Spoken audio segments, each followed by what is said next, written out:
This is Chuck Johnson, and I'm here to show you.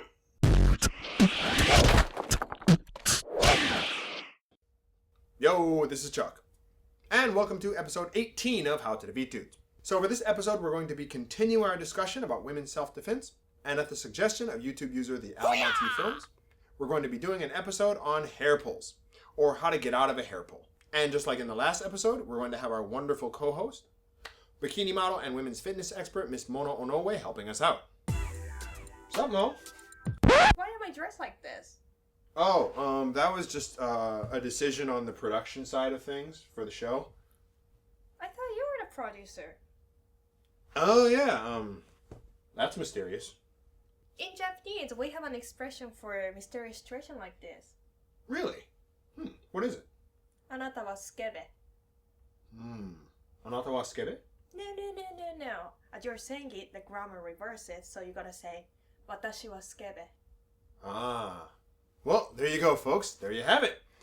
Watashi wa skebe. So now, moving on to the technique at hand. Much like when you're dealing with wrist grabs, if somebody grabs your hair, it's because they're trying to control you. Okay? So for example, if I grab Mona's hair and I just start pulling on it, then basically she's kind of got to go wherever I pull, right? So if I grab it and I just start doing like this, ow! Ow, dude! Stop hitting me! You pulled my hair!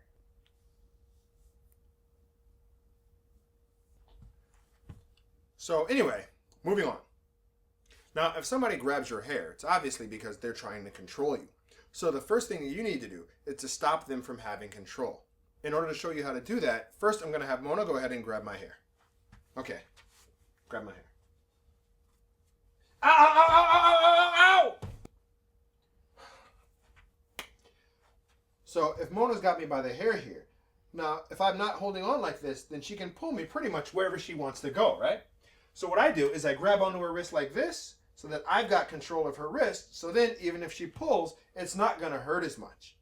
Then the next thing I'm going to do is I'm going to reach up, and then I'm going to slide my hand up and grab one finger, if you can, the pinky finger, because that's the smallest and it has the weakest grip, and then you just yank that off, and you can peel their hand off that way. Now, if someone grabs your hair, it's obviously not going to be in an open hand the way that Mona's had to be on my head. It's going to be in a fist. Either it'll be in a fist up here in one way or another, or it'll be in a fist like this when they just grab a handful of your hair. But in either case, it's still not that hard to get access to the pinky. It would be difficult to get these other fingers, like maybe these middle ones would be hard to grab, or the index finger would probably be difficult as well because it's going to be covered by the thumb. But as you can see, the pinky is still pretty much wide open.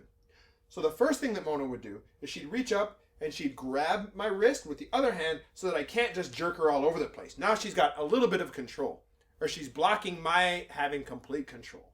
Then the next thing she would do is she reaches up with the other hand and then just wraps her hand around one pinky and then just peels it back until I let go.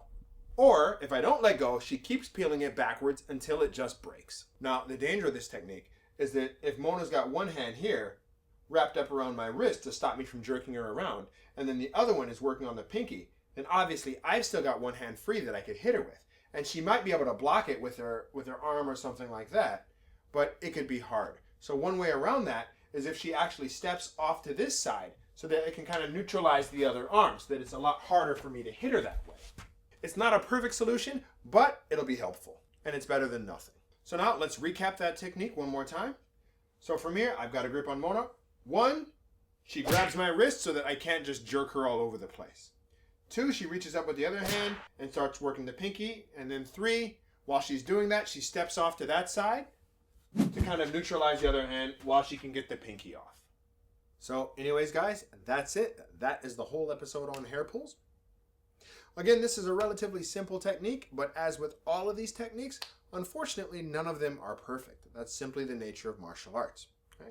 And that's one of the reasons why you have to train, is you train and train and train so that even if things don't work out exactly the way that you train for them, then you can still understand the logic of the technique and you can adapt it to the situation. Okay? So please just keep in mind that even if somebody does grab you, it may not be exactly the way that we trained it or exactly the way that I showed it. And you have to think about doing whatever you have to simply make it work anyway. And then if you do, that's when the technique will save you. This is Chuck. That's Mona. Thank you so much for watching and hope to see you next time.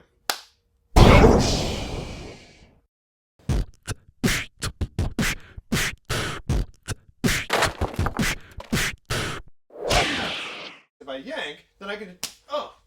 Like here. Yeah. You You can go. So if I grab it and I just start doing it like this. Ow! That was a hell of a slap. Moving on. Anyway, as I was. Anyway, moving on. As I was saying. Okay, I lost it. I'm sorry.